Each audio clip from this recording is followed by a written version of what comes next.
যখন আপনি পৃথিবীর মধ্যে অরাজকতা তৈরি করবেন, সৃষ্টি করবেন, আরবির মধ্যে সেটাকে বলে ফাসাদ। কি বলে? ফাসাদ।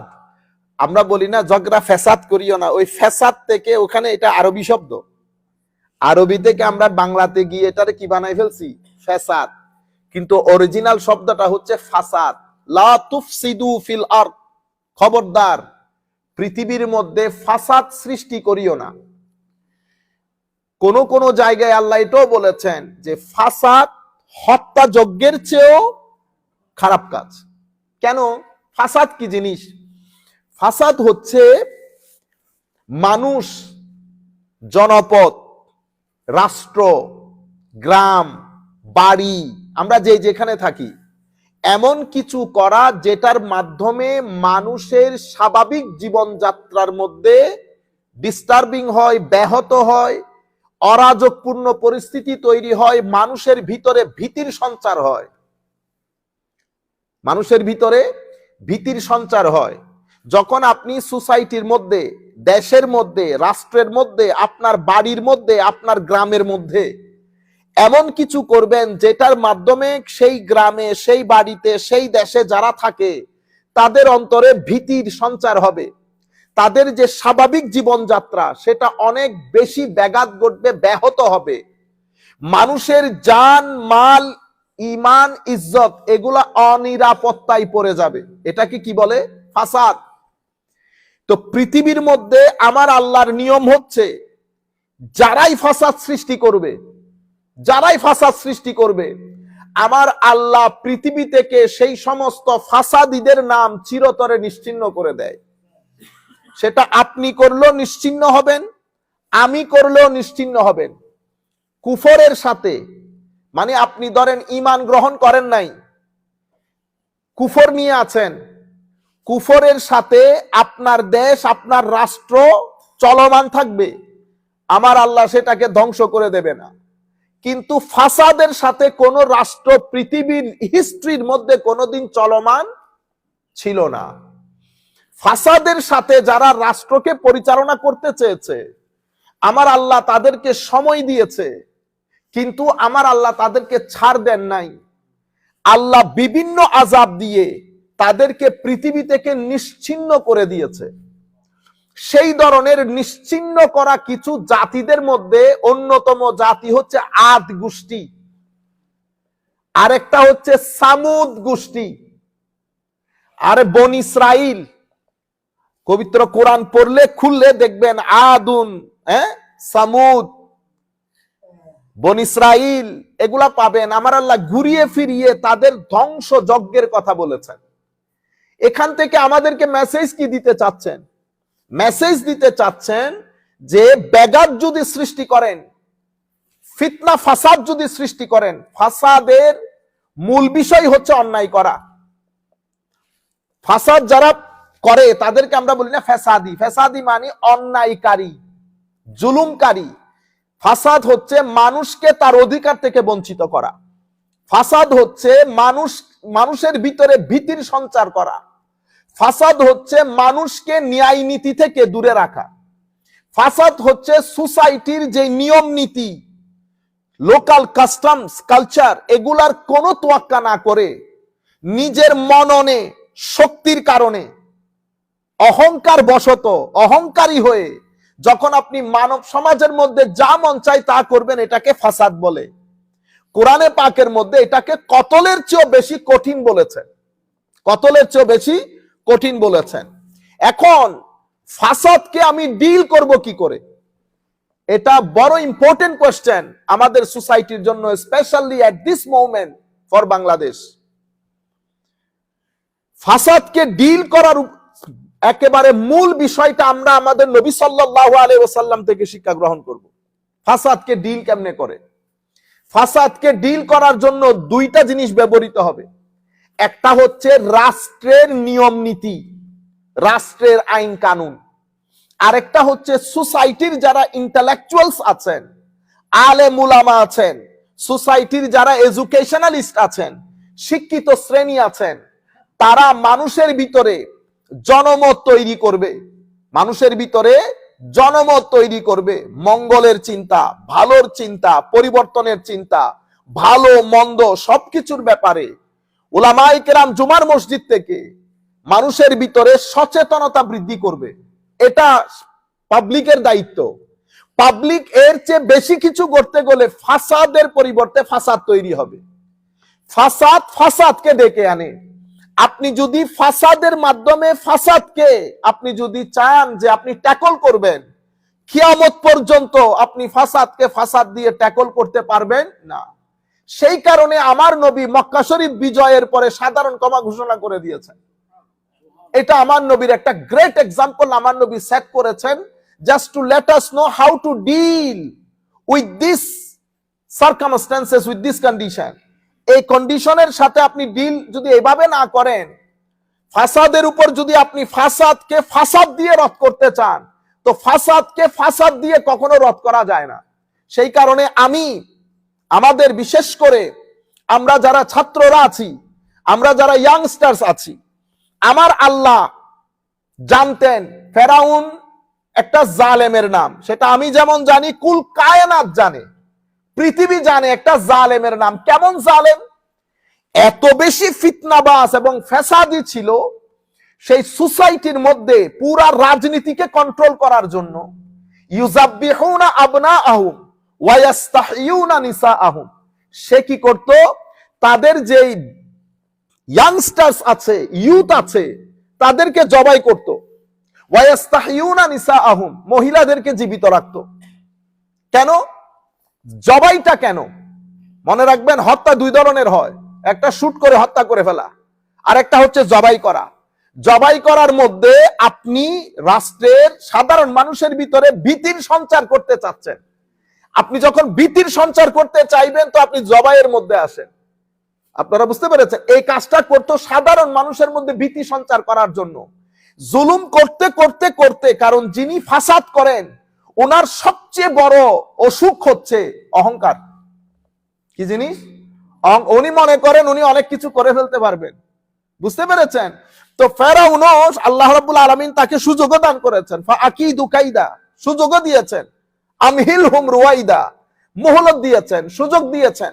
সুযোগ পেতে পেতে অ্যারোগেন্সের বিল্ডিং বানাতে বানাতে এটা একেবারে মাল্টিপ্লাজা বিল্ডিং হয়ে গেছে।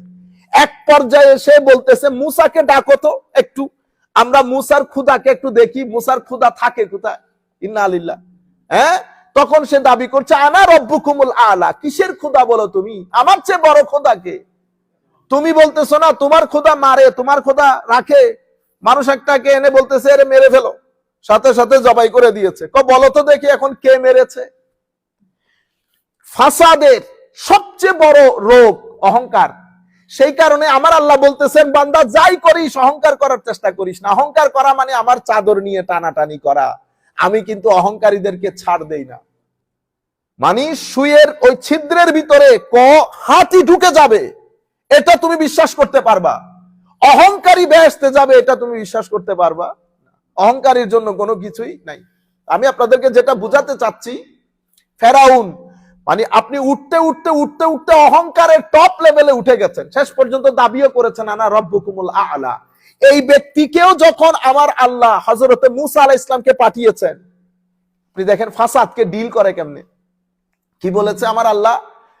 ইযহাবা ইলা ফিরাউন, মুসা আলাইহিস সালাম এবং হযরত হারুন আলাইহিস সালাম দুইজনকে পাঠিয়েছেন, ফেরাউনের কাছে যাও। ফাকুলা লাহু কাওলাল লাইয়্যিনা, যখন তাকে আমার পক্ষ থেকে দাওয়াত দিবা, তো তুমি যেন সফটলি, পোলাইটলি, মোটিভেশন দেওয়ার জন্য স্পিরিচুয়ালি কথাটা তার কাছে রাখো, যেন তার ভিতরে আমার ভীতি সঞ্চারিত হয়। দেখছেন আপনি ফাসাদকে ডিল করতে কিভাবে বলেছেন। এবং আমার নবী সাল্লাল্লাহু আলাইহি ওয়াসাল্লামকে আল্লাহ একই কথা বলেছেন, হাবিব ফাফু আনহুম ওয়াস্তাগফির লাহুম ওয়াশাবিরহুম ফিল আমর।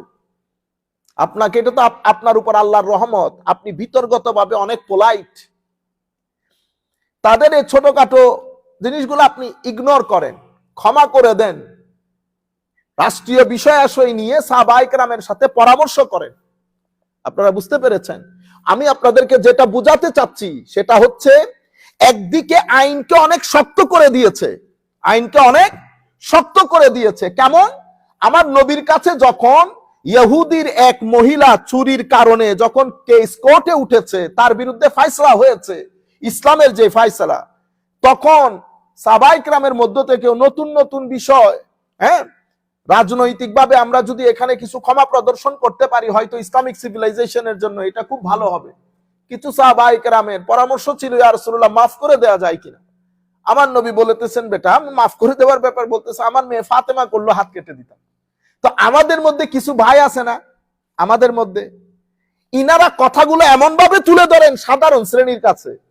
আপনি যদি ইউথের সামনে বলেন, আমার নবী বলেছেন, এই তুমি আমার কাছে কিভাবে আসলে, আমার মেয়ে ফাতেমা যদি চুরি করে আমি তার হাত কেটে দিতাম, আমার মেয়ে ফাতেমা চুরি করলো, হাত কেটে দিতাম। আরে ফাতেমা সাইয়্যিদা নিসায়ে আহলিল জান্নাহ, ফাতেমা রাদিয়াল্লাহু তাআলা আনহার আমার নবী জান্নাতের সর্দার হিসেবে ঘোষণা করেছেন।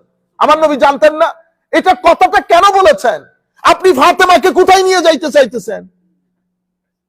আজীব এক সুরতে হালের মধ্যে ইউথকে আপনি মেসেজ কমিউনিকেট করতেছেন, লাখ মানুষ আপনাকে শুনতেছে।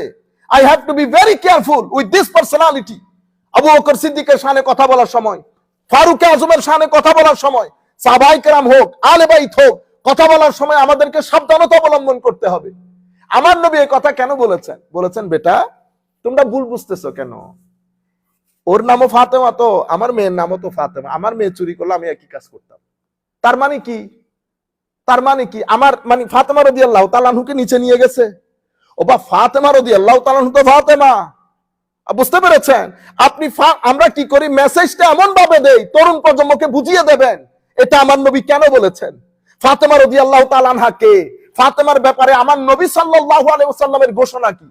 ফাতেমা সাইয়্যিদা শাবাবে আহলিল, সাইয়্যিদাতু নিসাই আহলিল জান্নাহ বলেন না আমার নবী?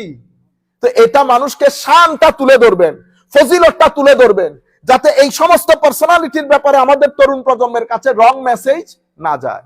as far as this message is concerned, এটা আমার নবী কেন বলেছেন? বোঝানোর জন্য যে আইনের ক্ষেত্রে, আইনের প্রয়োগের ক্ষেত্রে আমার এই স্টেটের মধ্যে কোনো ধরনের কম্প্রোমাইজ নাই। এখানে বড় ছোট, সাদা কালো, কে সব একই, সব একই। এটা ইসলামিক কানুন, সেটা আজ পর্যন্ত পৃথিবীর কেউ বাস্তবায়ন করতে পারেননি। তাহলে আপনি কোন সোসাইটির মধ্যে, আমাদের কোরআনে পাকের আরেক আয়াতের মধ্যে আমার আল্লাহ কি বলেছেন?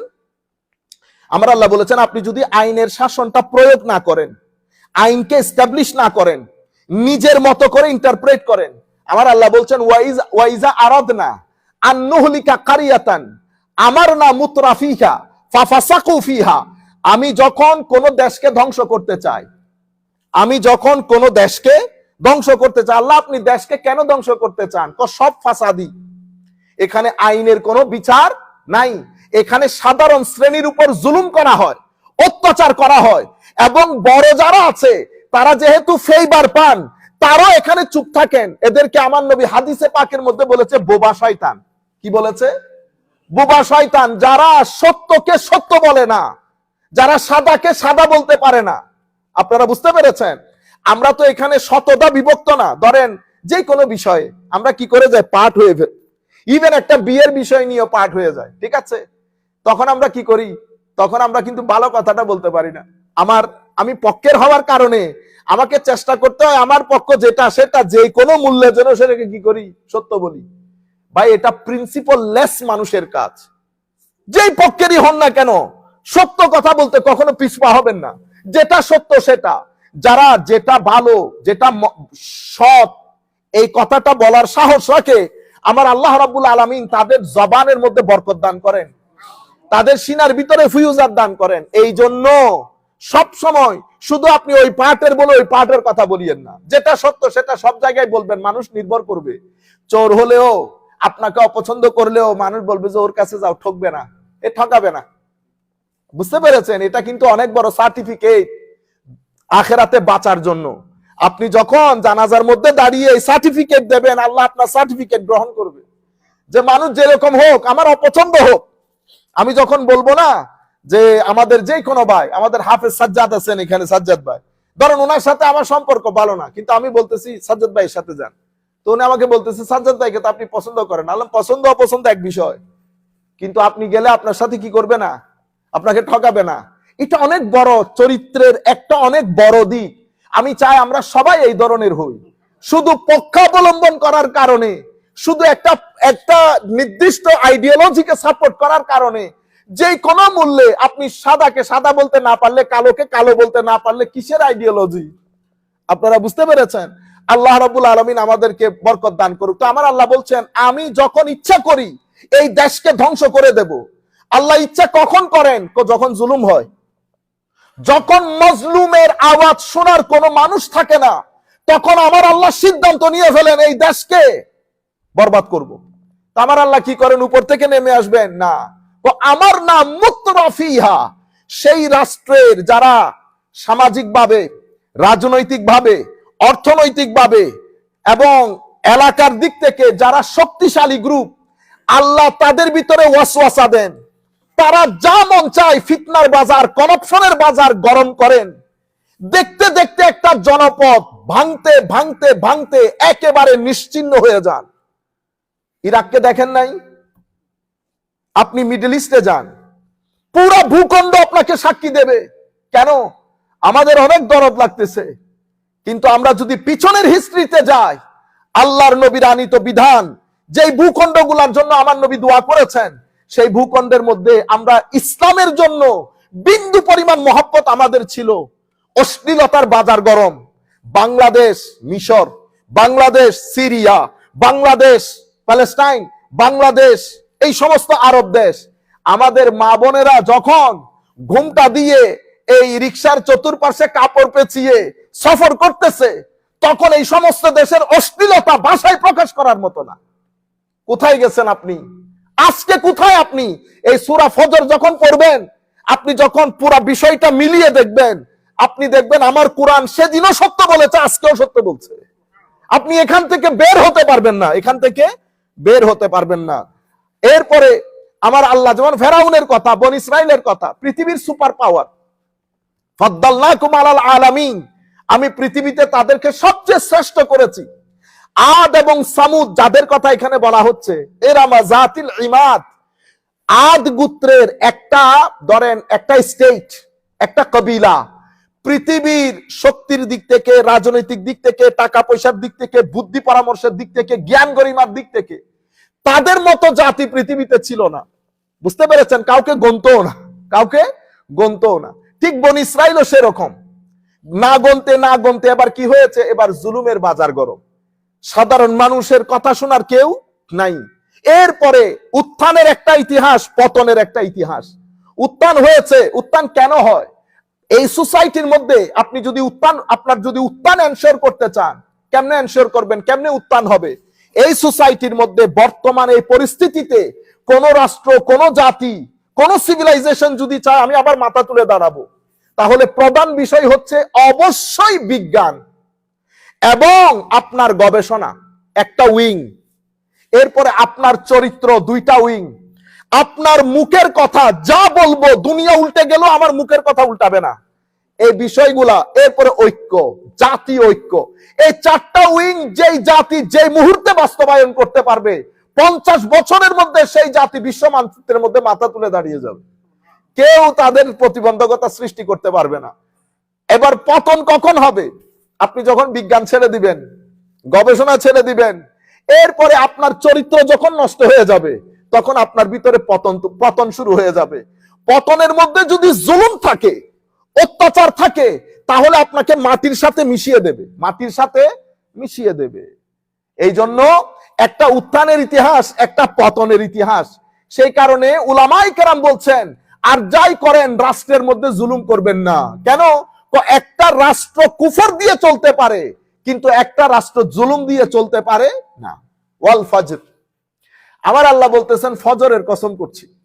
আগেও বলেছিলাম কসমের মুখাপেক্ষী আল্লাহ নন, কিন্তু আল্লাহ যাদেরকে বুঝাচ্ছেন তারা কসমের মুখাপেক্ষী। ওয়াল ফজর, আমাদের সব কিছুর শুরু ফজর দিয়ে। ফজর অসম্ভব গুরুত্বপূর্ণ আমাদের জাতীয় জীবনের জন্য, ব্যক্তি জীবনের জন্য, সমাজ জীবনের জন্য। কিন্তু আনফরচুনেটলি আমাদের জীবনে কোনো ফজর নাই। বাংলাদেশের বাংলা ভাষাভাষী আমার তো মনে হয় 85 to 95% জানেও না ফজর দেখতে কেমন।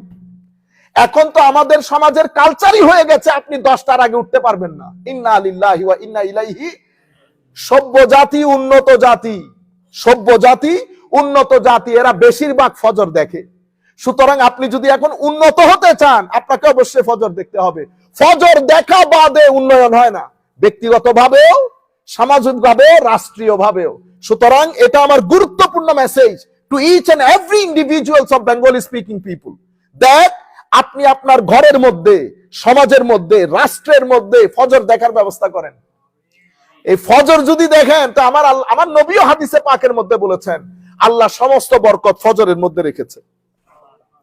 আপনি ফজরের মধ্যে, আপনি এই একদম ফজর যখন ফজর ফাটতে শুরু করে আপনি দেখবেন আপনার গরু ছাগল আওয়াজ শোনা যাবে, আপনার মুরগি আওয়াজ শোনা যাবে, পক্ষীকুল আওয়াজ শোনা যাবে। মানুষের ভিতরে এই যে স্ট্রাগল করার যেই পৃথিবী বিনির্মাণের যেই তাগদ, যে এফোর্ট, ওইটা ওই সকালবেলা থেকে আপনি ওই রাতের 12 দিনের 12টায় উঠে আপনি সকাল দেখবেন।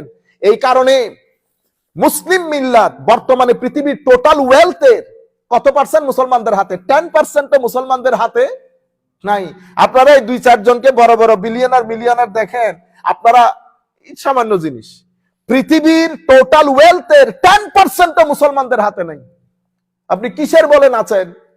আপনি কার সাথে কি করবেন? ওয়েলথ মুসলমানদের হাত থেকে, অথচ এই মুসলমান ওয়েলথ নিয়ে কুলিও করেছে। এই মুসলমান ওয়েলথ দিয়ে, স্বর্ণ মুদ্রা দিয়ে কুলিও করেছে এক সময়। বুঝতে পেরেছেন? সেই ওয়েলথ মুসলমানদের হাতে নাই। মুসলমানদের হাতে ফজর নাই। মুসলমানদের, আমার আল্লাহর গ্যারান্টি হচ্ছে আপনি যদি অর্থনৈতিক উন্নতি চান ফজরের নামাজ পড়েন, অর্থনৈতিক উন্নতির গ্যারান্টি আছে। আপনি আপনি আপনি এটা নিজের জীবনে বাস্তবায়ন করে দেখতে পারেন। আপনি ফজরের নামাজ পড়া শুরু করেন, আপনার জীবনে অর্থনৈতিক মুক্তি আসবে, অর্থনৈতিক মুক্তি আসবে। সম্মানিত উপস্থিতি, তাইলে ফজরের কসম করে আমার আল্লাহ বলছেন, আমার আল্লাহ নির্দিষ্ট একটা কথা আপনাকে বলতে চাচ্ছেন, রাত যদি হয়ে যেত, ফজর যদি না হতো, ফজরের আলো, এটা আমার আল্লাহর কুদরতের অন্যতম একটা বিষয়। ওয়াল ফজর। এর পরবর্তীতে আমার আল্লাহ কি বলছেন? ওয়ালায়ালিন আশর। আমি আগে অনুবাদটুকু করে যাই, পরে ইনশাআল্লাহ আবার বিস্তারিত কথা বলবো। 10 রাতের কসম করেছেন। কয় রাতের? 10 রাত। এখন এই 10 রাত নিয়ে কোথায় যাবেন? মাওলা আপনি কোন 10 রাতের কসম? হ্যাঁ, সেই কারণে কি করতে হয়? উলামায়ে কেরামের মজলিসে যাইতে হয়, তাফসীরের কিতাবগুলো দেখতে হয়। কেন? কারণ আমাদের পক্ষে ওই হাদিসের সমুদ্রে সাঁতার কেটে আমার নবী এই 10 রাত সম্পর্কে কি বলেছেন এগুলা বের করে আনা আমাদের পক্ষে সম্ভব না। আজকে যদি পৃথিবীর জমিন থেকে এই তাফসীরের কিতাবগুলো উঠে যেত, আমরা ওয়ালায়ালিন আশর নিয়ে সাঁতরাইতাম, বলতে পারতাম না। 10 রাতের শপথ করেছেন। এরপরে ওয়াশফি ওয়াল ওয়াতর, আমার আল্লাহ বলেছেন শপথ জোরের এবং শপথ বেজোরের। এখন জোর আর বেজোর, জোর আর বেজোর কোথায় যাবেন? এটার অর্থ কি মাওলা? বুঝতে পেরেছেন? আল্লাহ কোরআনে পাককে সহজ করে দিয়েছেন। সহজ কই? ওয়ালাকাদ ইয়াসসারনাল কুরআন, ওয়ালাকাদ ইয়াসসারনাল কুরআন লিযিকর, নসিহতের জন্য সহজ করে দিয়েছে। কোরআন সহজ, এটা আপনাকে কে বললো? কোরআন সহজ হলে ফাসআলু আহলা যিকরি ইন কুনতুম লা তা'লামুন, না বুঝলে যারা আহলে জিকির তাদের কাছে জিজ্ঞেস করো। না না, কোরআনের মধ্যে নসিহত করার জন্য কোরআন সহজ, কিন্তু কোরআনী ইলম এটা তো আল্লাহর খাস তাওয়াজ্জু বাদে নসিব হয় না। যেমন আমাদের কাছে এটার জ্ঞান নাই, সেই কারণে আমরা বড় বড় যারা জ্ঞানী তাদের মজলিসে 2-3 দিন পর্যন্ত কিতাবগুলা পড়ে পড়ে সেভ করতে হয়। আপনারা বুঝতে পেরেছেন? আচ্ছা, ওয়াল্লাইলি ইজা ইয়াসর, আমার আল্লাহ আবার রাতের শপথ করছেন। প্রথমে ফজরের শপথ, তো ফজর যখন আসে তখন রাত কি হয়? বিদায় নেয়। রাত বিদায় নেয়। তো আমার আল্লাহ ফজরের আগমনের শপথ, রাতের বিদায়ের শপথ করছেন।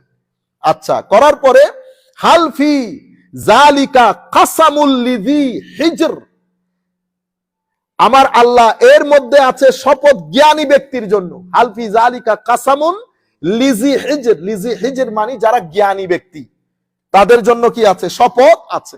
আলাম তারা কাইফা ফাআলা রাব্বুকা বিআদ, হাবিব আপনি কি দেখেননি, আপনি কি লক্ষ্য করেননি আপনার পালনকর্তা আদ বংশের ইরাম গোত্রের সাথে কি আচরণ করেছে?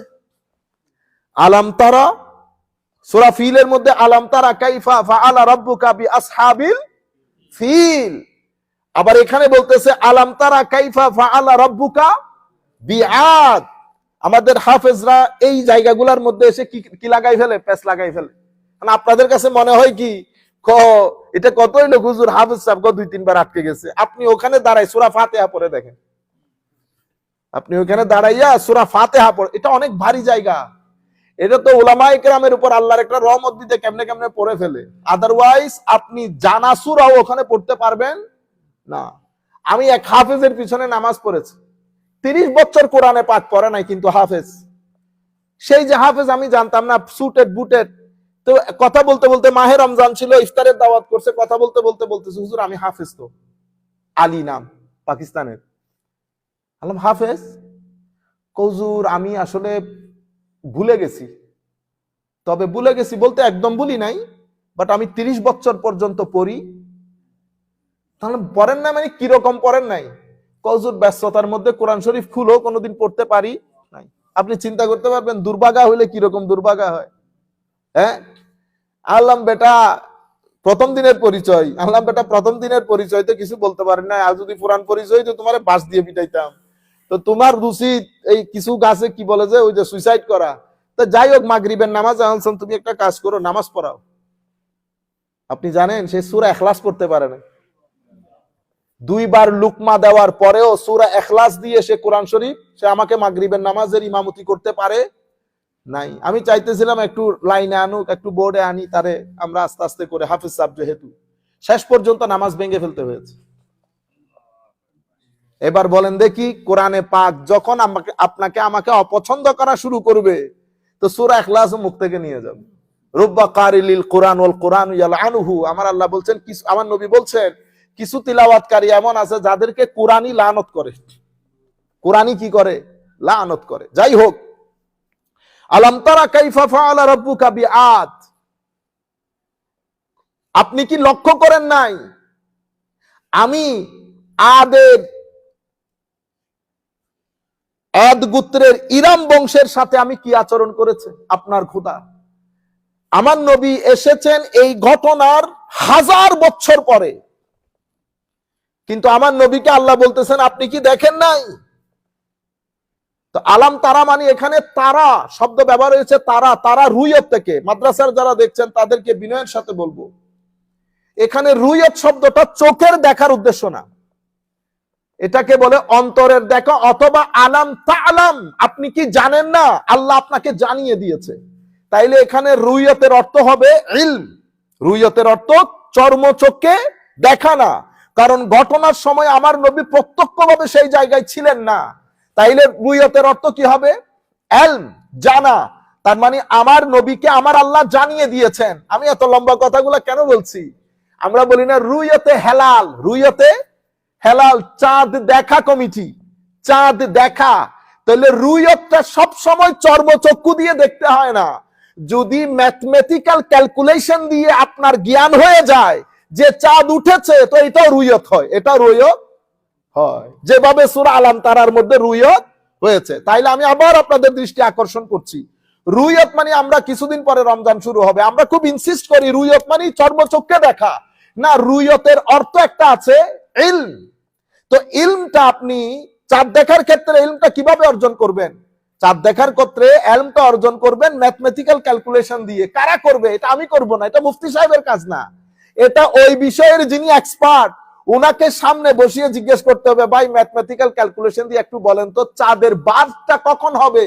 উনি ম্যাথমেটিক্যাল ক্যালকুলেশন দিয়ে আপনাকে বলতে পারবেন আগামী 50 বছর পরে চাঁদের বার্থ কখন হবে, এখন উনি ম্যাথমেটিক্যাল ক্যালকুলেশন দিয়ে বলে দিতে পারবে without any dot mistake, just like 2 + 2 = 4।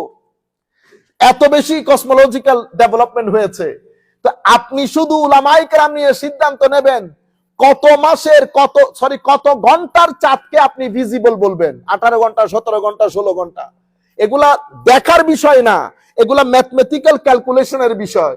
তো রুইয়তে হেলাল যেটা, সেটা সব সময় রুইয়ত মানে চর্মচোখে দেখা না, এটা রুইয়ত মানে হচ্ছে কি জ্ঞানের মাধ্যমে জানা। যেভাবে আলাম তারা, আপনি কি প্রত্যক্ষ করেননি, আমরাও জানি আমার নবী তো তখন ঘটনায় উপস্থিত ছিলেন না। তো অর্থ কি হবে? উলামায়ে কেরাম বলতেছেন আলাম তা আলাম, আপনি কি জানেন না? তাইলে রুইয়তের একটা অর্থ হচ্ছে জানা বা না জানা। সেই ক্ষেত্রে রুইয়তে হেলাল মানিও জানা বা না জানা। কিসের মাধ্যমে জানবো? ম্যাথমেটিক্যাল ক্যালকুলেশনের মধ্যে জানবো। আচ্ছা, আলাম তারা কাইফা ফাআলা রাব্বুকা বিআদ ইরামা যাতিল ইমাদ, ইরামা যাতিল ইমাদ, তাদের দৈহিক গঠন স্তম্ভ ও খুঁটির ন্যায় দীর্ঘ ছিল। যাদের কথা বলা হচ্ছে দৈহিক গঠনের দিক থেকে অনেক লম্বা লম্বা, 16-17 গজ, এবং পিলারের মতো শক্তিশালী ছিল। আমার আল্লাহ বলেছেন এইরকম জাতিকে জমিন থেকে নিশ্চিহ্ন করে দিয়েছি আমি। কিসের কারণে? ফাসাদের কারণে। তুমি কোন পুকুরের মাছ? কাদেরকে বলতেছে? মক্কা শরীফের লোকদেরকে। তোমরা যে এত নাচানাচি করতেছো হাবিব, তাদেরকে বলে দেন, তারা তো চিনে, আদ গোত্রকেও চিনে, সামুদ গোত্রকেও চিনে, তাদের শক্তি, তাদের ঐশ্বর্য, তাদের সামগ্রিকভাবে তাদের যে গ্রেটনেস, সেটা সম্পর্কে তারা পরিপূর্ণরূপে ওয়াকিফ হাল। হাবিব তাদেরকে বলেন ইরামা যাতিল ইমাদ, আদ গোষ্ঠী হযরতে আমার নবী সালেহ আসার আগ পর্যন্ত আদ গোষ্ঠীর মধ্যে তারা দৈহিকভাবে, সামাজিকভাবে, রাজনৈতিকভাবে, অর্থনৈতিকভাবে সব দিক থেকে অনেক কঠিন ছিল, অনেক এগিয়ে ছিল, পৃথিবীতে নামকরা জাতি ছিল। কিন্তু ফাসাদের কারণে আমি পৃথিবী থেকে নিশ্চিহ্ন করে দিয়েছি তাদেরকে। ইরামা যাতিল ইমাদ। এরপর আমার আল্লাহ একই, আমি যে কথাগুলো বলছি আপনাকে, আমার আল্লাহ বলছেন আল্লাতী লাম ইউখলাক মিসলুহা ফিল বিলাদ, যাদের মতো করে আমি কোন জাতিকে সৃষ্টি করি নাই। এমন জাতি, হে মক্কাবাসী, এমন জাতীয় পৃথিবী থেকে আমি নিশ্চিহ্ন করে দিয়েছি নবীদের সাথে বেয়াদবি করার কারণে, নবীদের কথা না শোনার কারণে। সুতরাং তোমরাও যদি একই কাজ করো, সুন্নতে ইলাহি হচ্ছে তোমাদেরকেও কি করে দেব? নিশ্চিহ্ন করে দেব। তবে নিশ্চিহ্ন দুই ধরনের হবে।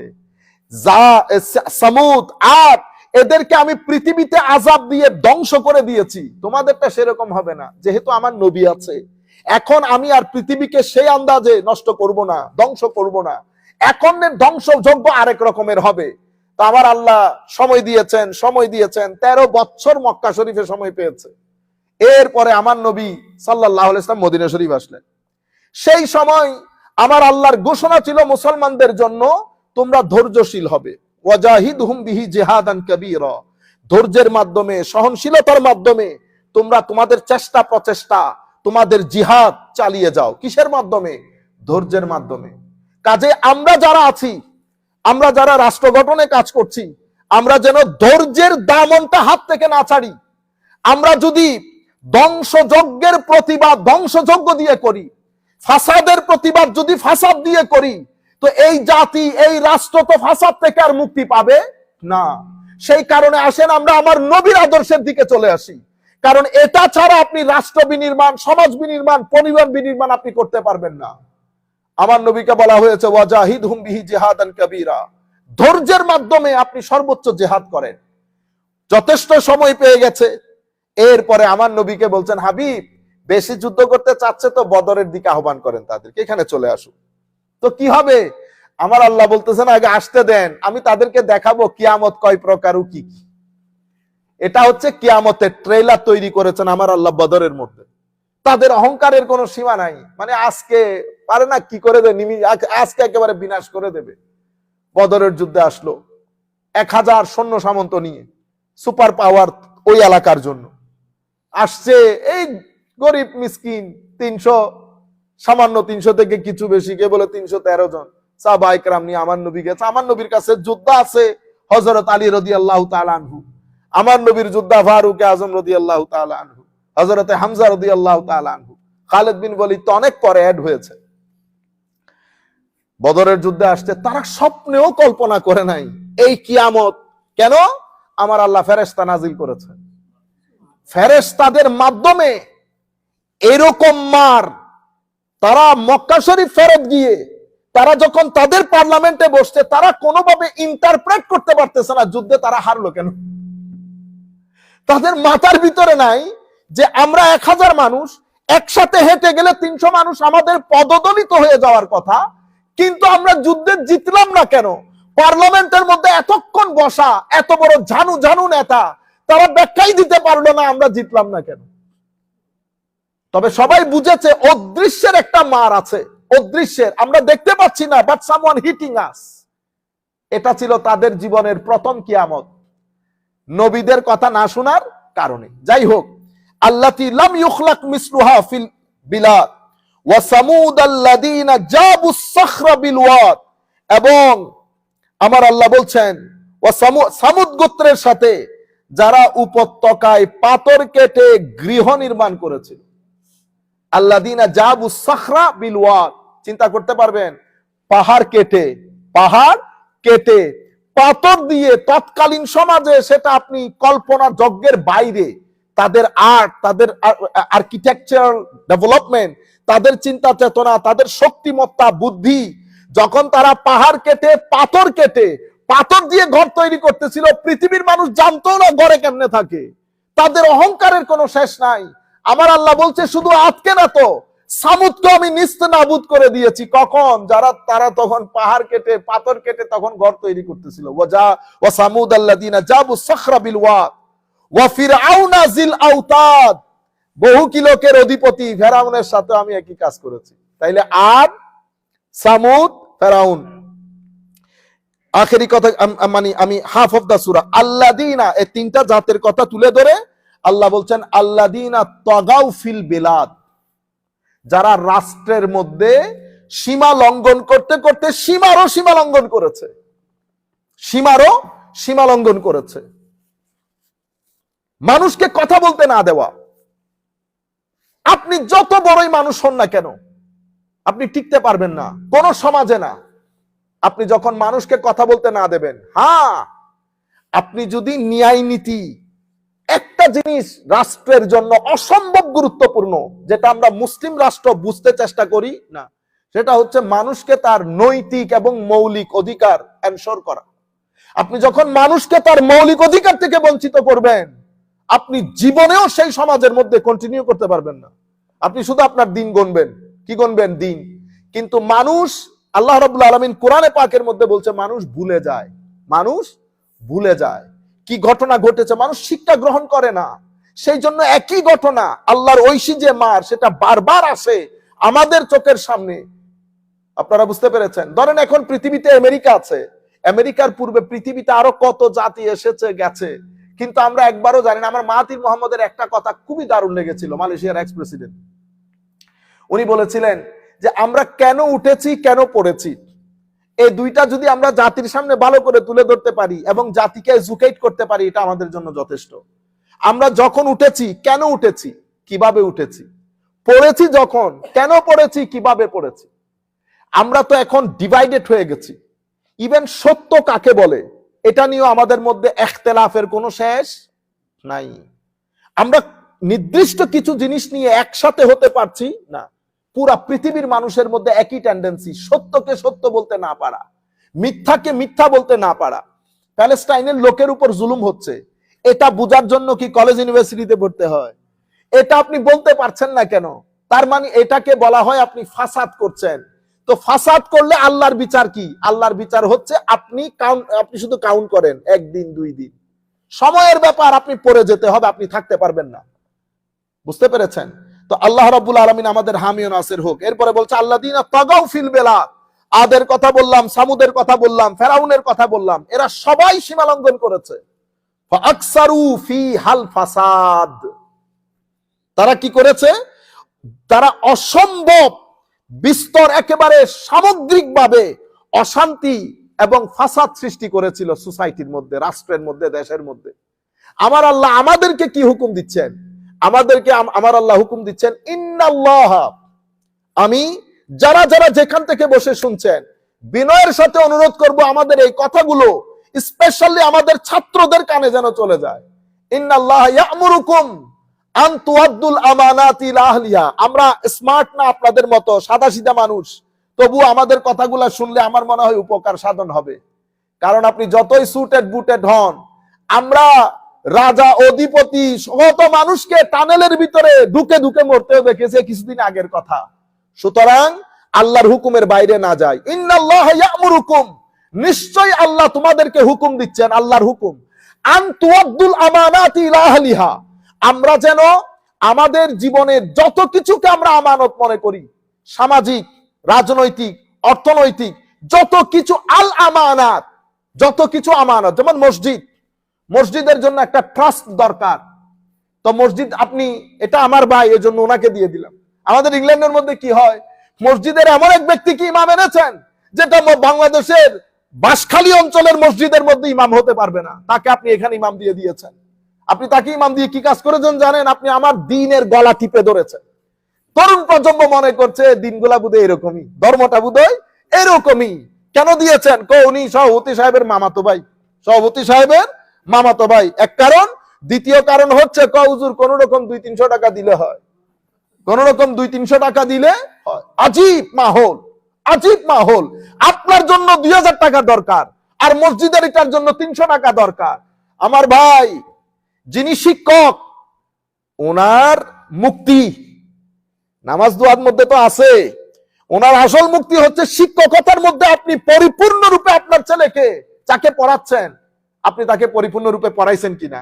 আপনি এখানে বৈশা বৈশা মোবাইল টিপাইছেন, হ্যাঁ, তারপরে আপনি এখানে সুন্দর সুন্দর লম্বা লম্বা সূরা দিয়ে নামাজ পড়েছেন, না না, আপনি ওখানে আটকে যাবেন।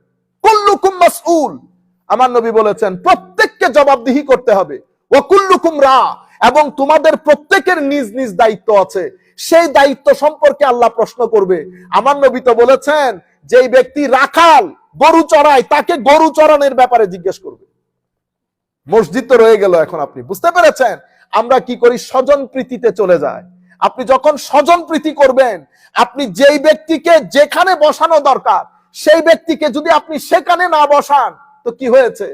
জুলুম হয়েছে। আপনি যখন ইন্নাল্লাহা ইয়ামুরুকুম আন তুআদ্দুল আমানাত, এটা একটা আমানত, এটা একটা আমানত। মসজিদের ট্রাস্ট নির্ধারণ হবে, কাকে দিবেন? হুজুর এটা আমার মামাতো ভাই, ফুফাতো ভাইয়ের বিষয় না।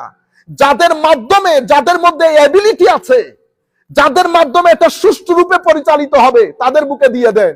যখন দেখবেন এটা পরিচালিত হচ্ছে সুষ্ঠুরূপে, কোন ধরনের সমস্যা ছাড়া, এটাতে আপনি ডিস্টার্ব করার দরকার কি? এটা করে করে ইংল্যান্ড, আমেরিকা, সমস্ত মসজিদের মধ্যে, বাঙালি মসজিদের মধ্যে জুতা মারামারি থেকে শুরু করে সবকিছু হচ্ছে না। কেন? কারণ আপনি আমানতের খিয়ানত করছেন। আল্লাহর আদেশ হচ্ছে ইন্নাল্লাহ ইয়ামুরুকুম আন তুআদ্দুল আমানাত। আমাদের এখানে ভোট হচ্ছে, ভোটের মধ্যে এমপি ইলেকশন হচ্ছে। আপনি কাকে ভোট দিচ্ছেন? ওই চোরটাকে গিয়ে দিয়ে দিচ্ছেন। তার বিরুদ্ধে কেস, যে ব্যক্তির বিরুদ্ধে কেস আছে সে নিরেট চোর।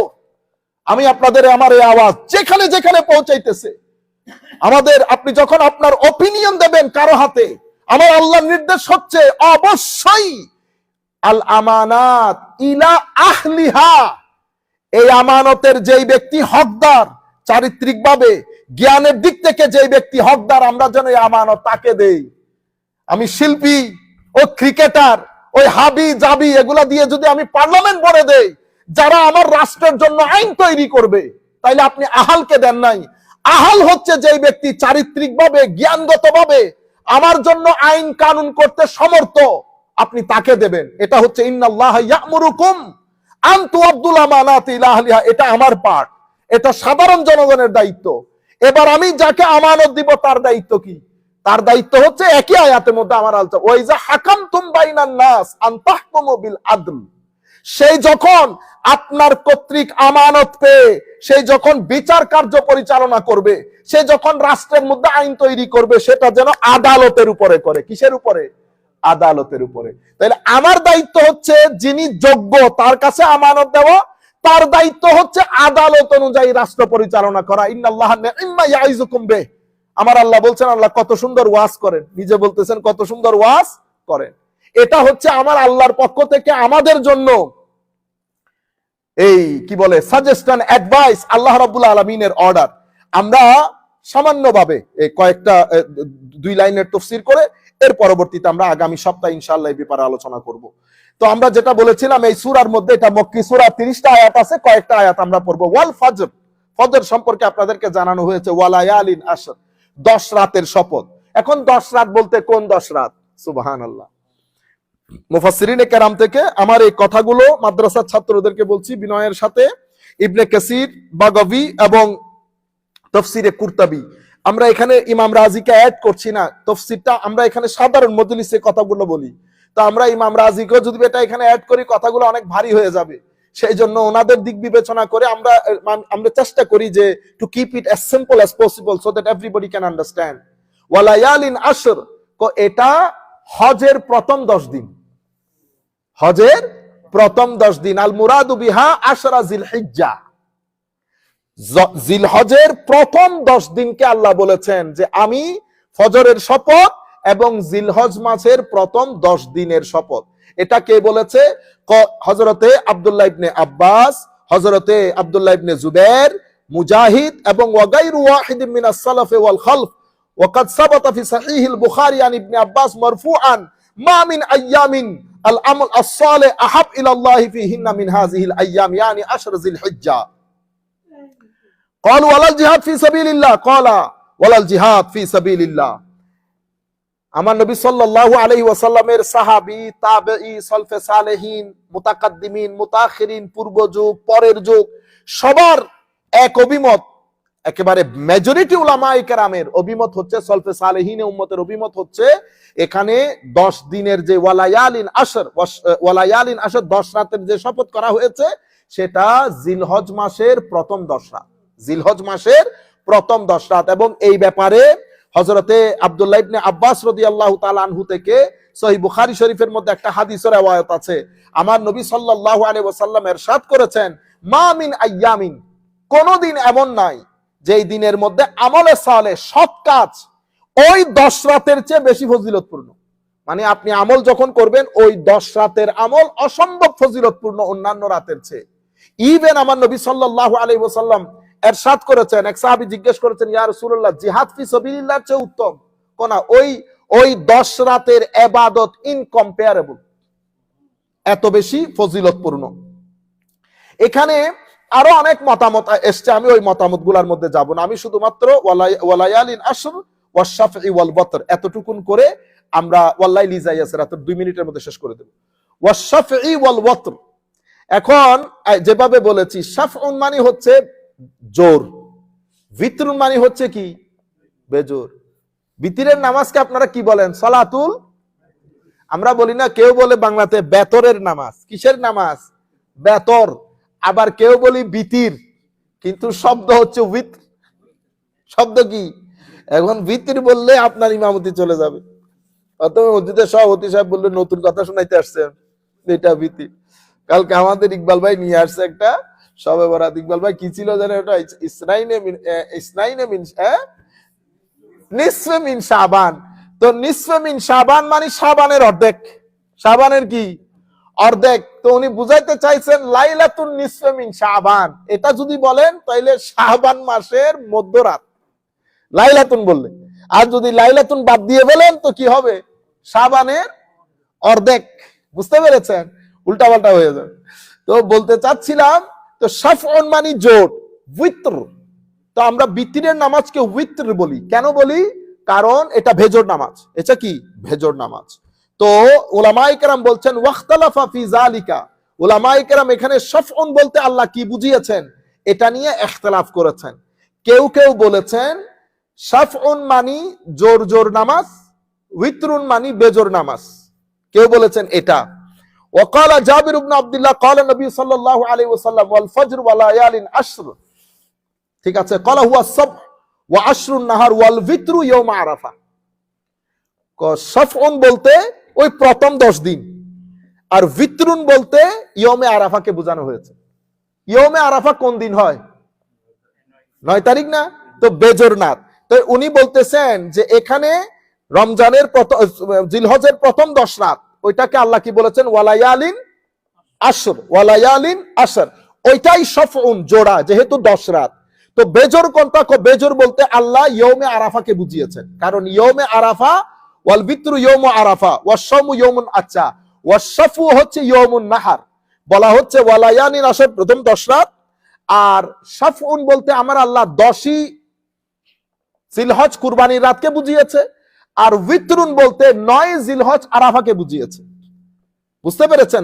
আচ্ছা, ইয়মুন নাহার ওয়া হুয়া কাউলু ইবনে আব্বাস ওয়া ইকরিমা ওয়া ইখতারাহু আন-নুহাস ওয়াকালা হাদিসু আবি জুবাইর আন জাবির হুয়া আল্লাযী সাহানি নবী সাল্লাল্লাহু আলাইহি ওয়াসাল্লাম। অসংখ্য উলামায়ে কেরাম সালফে সালেহিন পরবর্তী যুগের উলামায়ে কেরাম বলেছেন এই আমার আল্লাহ এটাই বুঝাতে চেয়েছেন। লায়ালিন আশর দিয়ে প্রথম 10 রাত, শাফউন দিয়ে আমার আল্লাহ 10ই জিলহজ, এবং বিতরুন দিয়ে আমার আল্লাহ 9 জিলহজকে বুঝিয়েছেন। আবার অসংখ্য উলামায়ে কেরামের মধ্যে এই মত আছে ওয়াশফি ওয়াল বিতর বলতে আমার আল্লাহ বুঝাতে চেয়েছেন আবু সালেহ ওয়া কাদা ক্বালু আশ-শাফউ আল খালকু। শাফউন মানে হচ্ছে আল্লাহর সৃষ্টি, বিতরুন হচ্ছে আল্লাহ। সৃষ্টি এটা কেমনে? আপনি সৃষ্টির যেদিকে দেখবেন সবকিছু কি জোড়ায় জোড়ায়। আমার আল্লাহ কি বলেছেন ওয়ামিন কুল্লি শাইইন খালাকনা যাওজাইন, আমি প্রত্যেক কিছুকে জোড়ায় জোড়ায় সৃষ্টি করেছি। যেমন আল কুফরু ওয়াল ঈমান, কুফর ঈমান জোড়া জোড়া, ওয়াস শাকাওয়াতু ওয়াস সাআদা সৌভাগ্য দুর্ভাগ্য জোড়া জোড়া, ওয়াল হুদা ওয়াদ দালাল সুপথ এবং পথভ্রষ্টতা, ওয়ান নূরু ওয়াজ যুলমা আলো এবং অন্ধকার, ওয়াল লাইলু ওয়ান নাহার রাত এবং দিন, ওয়াল হাররু ওয়াল বারদু গরম এবং ঠান্ডা, ওয়াস শামসু ওয়াল কমারু চন্দ্র এবং সূর্য, ওয়াস সাইফু ওয়াস শীতা শীতকাল এবং গরমকাল, ওয়াস সামাউ ওয়াল আরদ আসমান এবং জমিন, ওয়াল জিন্নু ওয়াল ইনস জিন এবং ইনসান। সেই জন্য উনি বলছেন আশ-শাফউ মানে হচ্ছে আল খালক, অর্থাৎ আমার আল্লাহ পুরা সৃষ্টির শপথ করছেন। কেন? পুরা সৃষ্টিকে আল্লাহ জোড়ায় জোড়ায় সৃষ্টি করেছেন।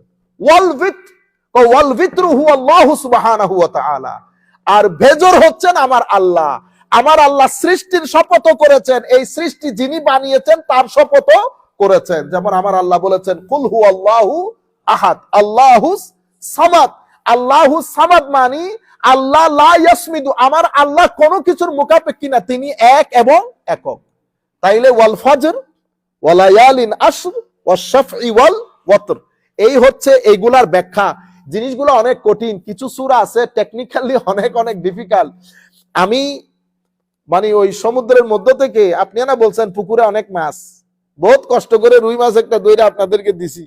দোয়া করবেন আল্লাহ রাব্বুল আলামিন যেন আমাদের হক ইজি করে দেন, এবং আমি বিশ্বাস করি এটা লাখো মানুষকে উপকার দেবে এবং উপকৃত হবেন, বিশেষ করে আমাদের উলামায়ে কেরাম। আমি এই পুরা সূরার মধ্যে আমি চেষ্টা করব এই সূরার মধ্যে আমার আল্লাহ আমাদেরকে কি বলেছেন বর্তমান সমস্যার সমাধানে। আল্লাহর দরবারে দোয়া করি আল্লাহ যেন আমাদের জবান দিয়ে যা বের করেন হক বের করেন। আল্লাহ যেন আমাদের জবান দিয়ে বাতুলতা মিথ্যা এই জিনিসগুলাতে বের না করেন, আমাদেরকেও আমাদের মুসল্লিয়ানে কেরামকে এগুলা থেকে দূরে রাখেন। ওয়া মা আলাইনা ইল্লাল বালাগুল মুবিন। আসসালামু আলাইকুম ওয়া রাহমাতুল্লাহি তাআলা ওয়া বারাকাতুহু।